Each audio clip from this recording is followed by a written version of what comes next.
Kidung Agung pasal 2 dalam perspektif mempelai wanita atau gereja. Pendahuluan. Pada pasal 1 dikisahkan bagaimana mempelai wanita memiliki kerinduan untuk dapat lepas dari tekanan yang dialaminya dan mengikuti jejak kawanan domba milik mempelai pria untuk bisa bertemu dengannya. Hati sang mempelai wanita kini dipenuhi dengan kebaikan mempelai pria yang tidak mengutamakan fisik dan kondisi mempelai wanita.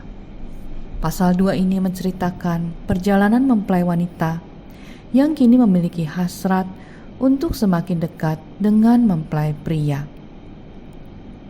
Menghadapi berbagai hal yang harus dibersihkan sesuai dengan arahan sang mempelai pria. Pasal 2 ayat 1. Mempelai wanita.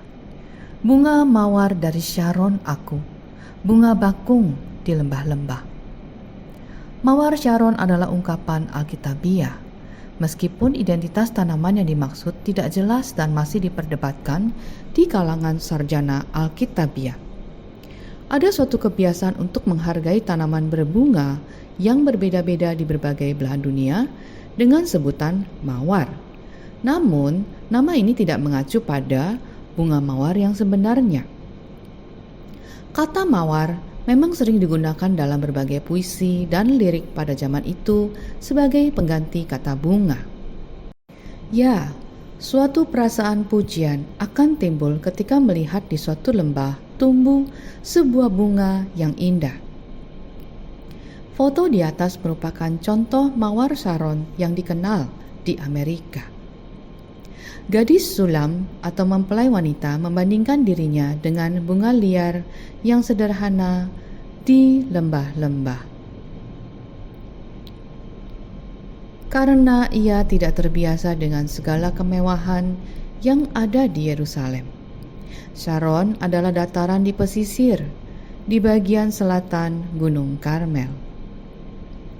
Menurut Franz Delitzsch, seorang penafsir kitab Kidung Agung, Raja Salomo membuat Kidung Agung ini untuk seorang gadis sulam. Gadis sulam adalah seorang gadis desa yang sederhana.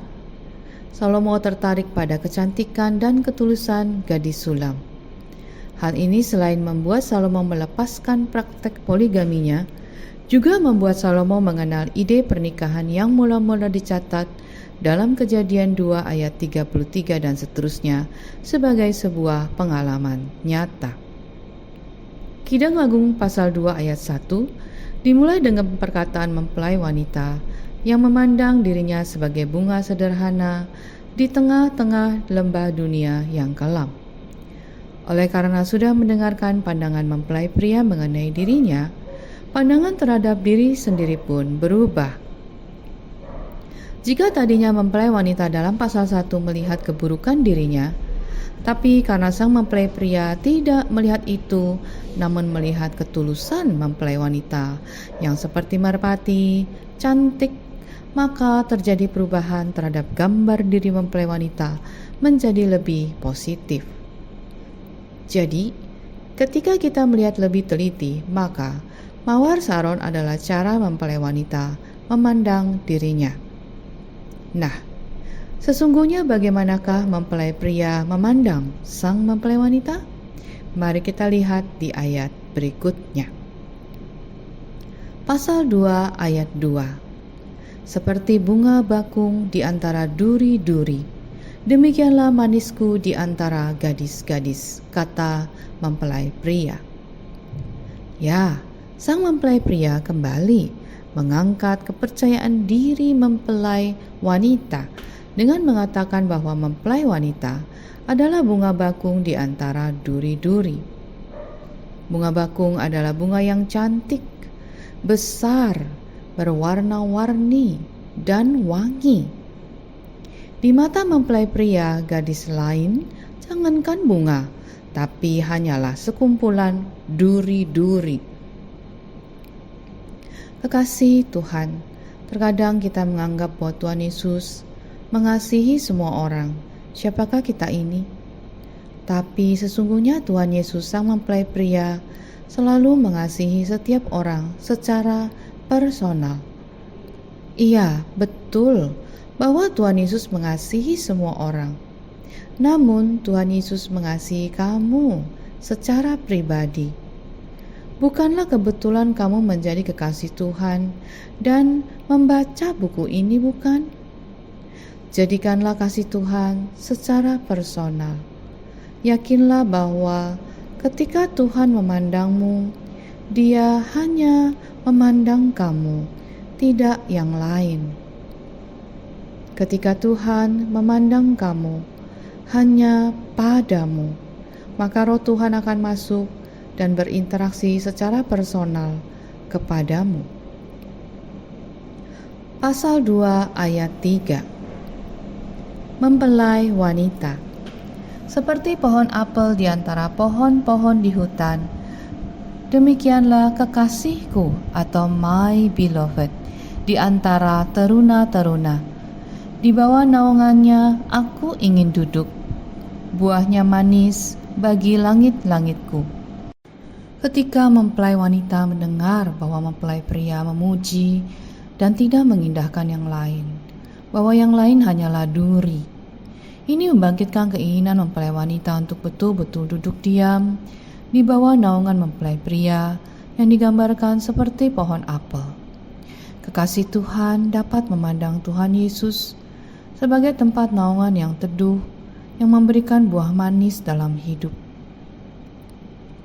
Kasih sayang Tuhan Yesus sanggup membuat kita duduk diam, menikmati perlindungan dan penyediaannya di tengah dunia yang bagaikan hutan belantara ini.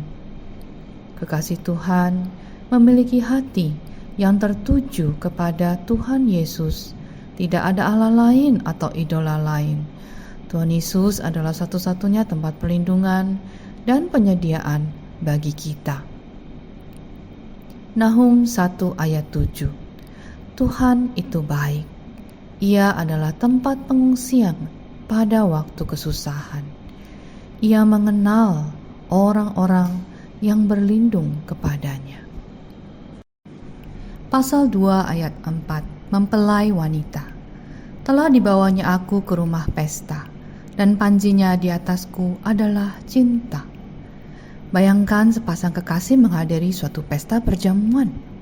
Orang lain yang melihat sang wanita dapat mengetahui betapa besar kasih dari sang pria kepadanya dari apa yang mereka lihat pada mempelai wanita. Tuhan membawa kita kekasihnya ke tempat yang bahagia dan sukacita, penuh dengan penyediaan yang berlimpah. Panjinya di atasku adalah cinta. Maksudnya adalah bahwa Tuhan dengan caranya dapat membuat orang lain melihat secara tersirat panji-panji atau banner besar yang tertulis di atas kepala kita, kekasihku. Kesadaran bahwa kita adalah orang yang paling disayang Tuhan sangatlah besar pengaruhnya terhadap bagaimana kita memandang diri kita. Kesadaran inilah yang bagaikan banner besar di kepala kita akan membuat kita dapat menghadapi berbagai permasalahan dalam hidup. Kita bisa percaya bahwa Tuhan tidak pernah meninggalkan atau membiarkan kita. Dia berjalan bersama dengan kita. Apakah Tuhan mengasihi aku? Ya, pertanyaan ini sering ditembakkan oleh si jahat untuk meragukan kasih Tuhan kepada kita secara pribadi. Ketika panah itu menyerang pikiran kita, lawanlah dengan firman Tuhan sebagai pedang roh, dan perkatakan dengan mulut kita, ucapkan bahwa kita adalah kekasih Tuhan. Aku adalah kesayangannya Tuhan Yesus. Tuhan Yesus telah mati bagiku sebagai tanda kasih terbesar bagiku.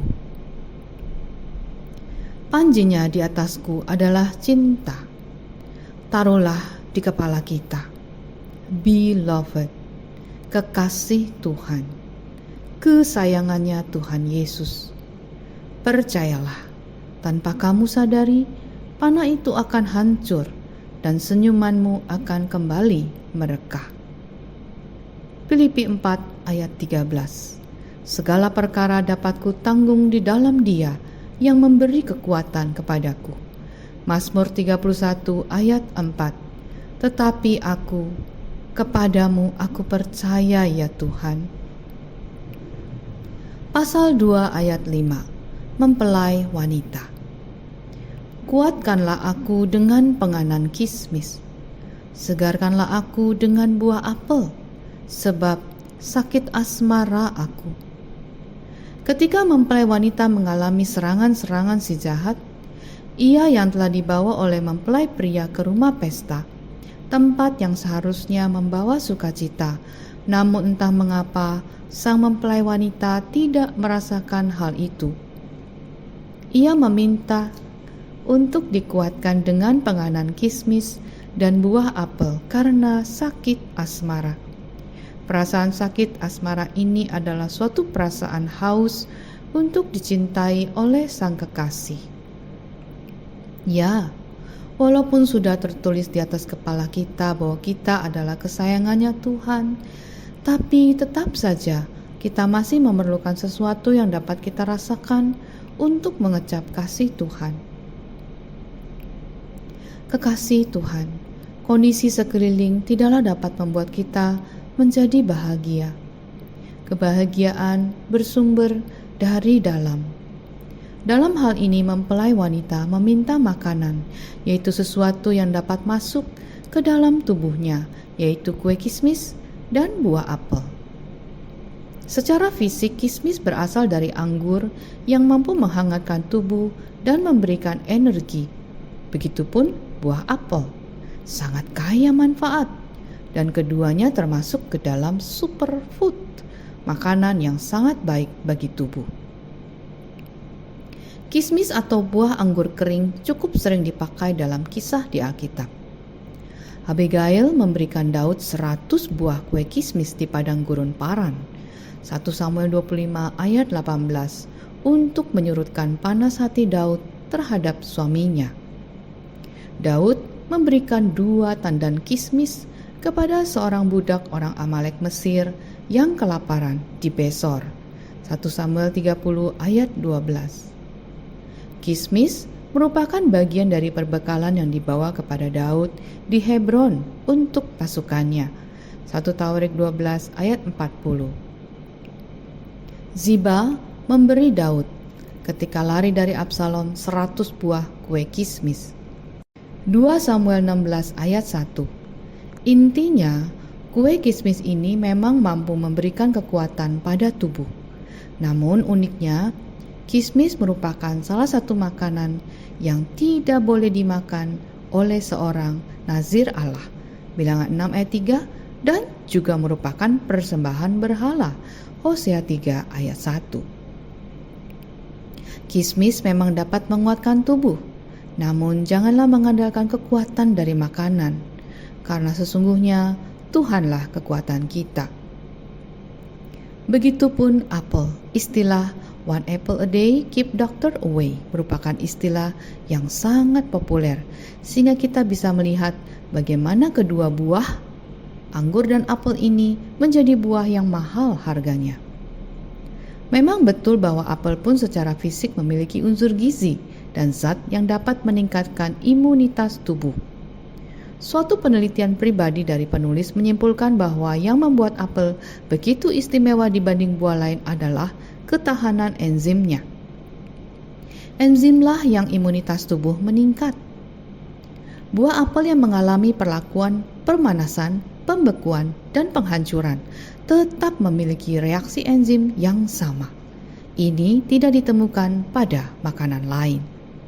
Kekasih Tuhan, seringkali dalam keadaan lemah kita ingin disegarkan, dikuatkan dengan apa yang menurut kita dapat menyegarkan diri kita, yaitu hal fisik seperti makanan yang menyehatkan. Namun sesungguhnya dalam lubuk hati kita tahu bahwa kita merindukan kehadiran Tuhan yang ditulis sebagai sakit asmara. Kerinduan yang besar akan kehadiran Tuhan. Namun kita berpikir bahwa hal fisik dapat memuaskan kerinduan itu, seperti makanan, kesehatan, kekayaan, dan segala sesuatu yang dapat kita lihat. Tapi apakah betul bahwa sesuatu itu dapat memuaskan kerinduan kita atau menyatakan bahwa Tuhan beserta dengan kita? Mari kita gali lebih dalam lagi bagaimana kerinduan mempelai wanita menginginkan sang mempelai pria. Pasal 2 ayat 6. Tangan kirinya ada di bawah kepalaku, tangan kanannya memeluk aku. Mempelai wanita. Begitu rindunya mempelai wanita kepada mempelai pria, sehingga ia membayangkan tangan kiri mempelai pria berada di bawah kepalanya dan tangan kanan mempelai pria memeluknya. Kekasih Tuhan, terkadang karena kerinduan terhadap kedatangan Tuhan, kita memiliki keinginan untuk lebih intim lagi dengan Tuhan. Ada seorang pendeta yang menerjemahkan ayat ini untuk menunjukkan posisi tidur suami istri, yaitu suami harus berada di sebelah kanan istri. Namun tentunya ini bukanlah hal yang terutama. Maksudnya ialah kekasih Tuhan memiliki kerinduan yang dalam atas kehadiran Tuhan Yesus. Pernahkah kita berpikir untuk segera pulang ke surga atau bertanya-tanya, mengapa setelah kita percaya tidak segera pulang saja ke surga sehingga tidak perlu lagi mengalami kesusahan dalam hidup? Jawabannya ada di ayat berikutnya. Pasal 2 ayat 7. Mempelai pria. Kusumpahi kamu putri-putri Yerusalem, demi kijang-kijang atau demi rusa-rusa di padang, jangan kamu membangkitkan cinta dan menggerakkan cinta sebelum diingininya. Jawabannya ialah ini: janganlah membangkitkan cinta atau menggerakkan cinta sebelum diingininya atau sebelum mempelai pria berkenan. Kekasih Tuhan, janganlah kita mengandalkan kemauan diri sendiri untuk bersatu dengan Tuhan. Tuhan sang mempelai pria tahu betul bahwa kalau saat itu juga kita pulang ke surga, kita masih belum siap, belum menyelesaikan tugas panggilan kita, belum dimurnikan sepenuhnya. Masih banyak yang harus dibersihkan dari diri kita, terutama cara kita berpikir, kebiasaan-kebiasaan lama kita yang masih belum dewasa secara roh. Kekasih Tuhan, selama pertumbuhan roh menuju kedewasaan, selama inilah kita dilatih untuk memiliki keinginan hanya untuk memenuhi keinginan Tuhan Yesus. Mau dengan ketaatan yang rendah hati dan rela mengikuti pimpinan Roh Kudus yang Tuhan taruh di dalam kita ketika kita percaya.